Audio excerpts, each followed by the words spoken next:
business cycles.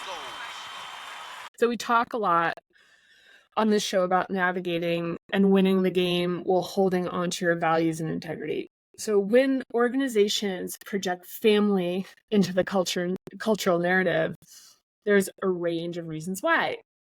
This may provide some comfort to employees for the short term, but all of them ultimately benefit the interests of the employer and their side of the table. So first and most obviously, people who feel a sense of purpose and connection, especially emotional connection, like strongly identifying with your title or profession, are going to work much harder and be more invested in outcomes. These are employees who are working long past quitting time and maybe even weekends.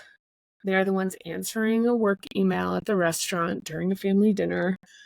Organizations highlight, promote, and reward this type of behavior until they don't, because employees, many of whom have unresolved issues about feeling valued, may find themselves attracted to companies who dangle the promise of protection and caretaking.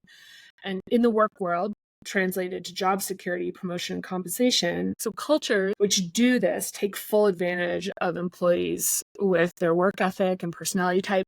Within that, we're like a family here trope is the unsaid promise that hard work yields positive gains. It's a logical argument which most American corporations cannot or will not back up for all the reasons we've discussed.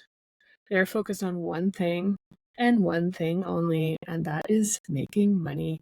There can be a shared complicity in this unspoken cultural what dynamic where everyone agrees to believe in fantasy because it makes living in uncertainty, complexity, and unfairness much easier for all involved. But when the rubber hits the proverbial road, companies will institute reorganizations, layoffs, and or shrink bonus pools regardless of how hard you work or how identified you feel with the company logo. And what is the fix for this? Invest in connection and belonging outside of work and prioritize those connections.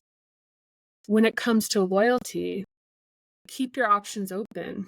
Obviously, chronic job hopping is bad for your career, but the language of business is transaction. I give you this, I get that. The relational side of business is a hack to get more out of the transaction. An example I used earlier was a deal where my ability to negotiate was being influenced by how much I enjoyed being liked. But it's worth note, as soon as I saw what they were doing, the spell was broken and the field became significantly more level. All relationships are interpersonal, but professional relationships must have professional boundaries. This doesn't mean you shouldn't strive to be a kind, empathetic leader, but you can't be a good leader unless you do so with professional boundaries. If you recognize yourself as someone who plays parent, hero, or martyr at work, start to be curious about where this might come from. Ask yourself if you play this role in all your relationships. Maybe you played this role as a child in your family of origin. If you have a desire to take on a caretaking role at work, you may be operating from some deeper place, maybe unconsciously.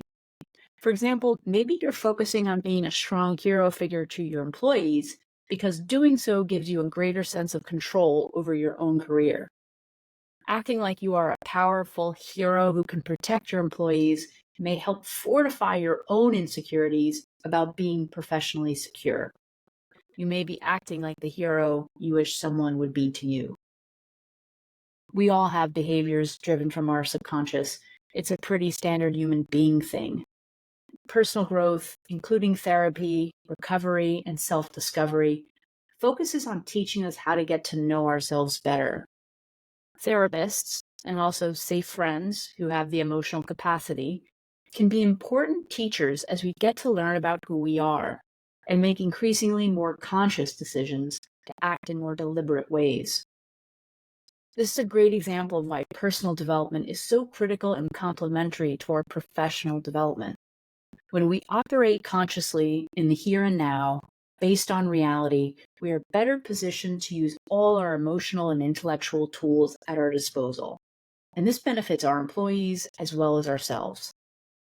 This all said, the work I'm describing is extremely personal and private and exposes more vulnerable aspects of who we are as humans. As you might recall from our episode on authenticity, I'm of the mind that it's safer for you to do this work in your personal life and bring a conscious, rational, and more emotionally subdued persona to your job. And also, let's just pause and recognize you for trying. You deserve credit for being a kind, compassionate, and caring person.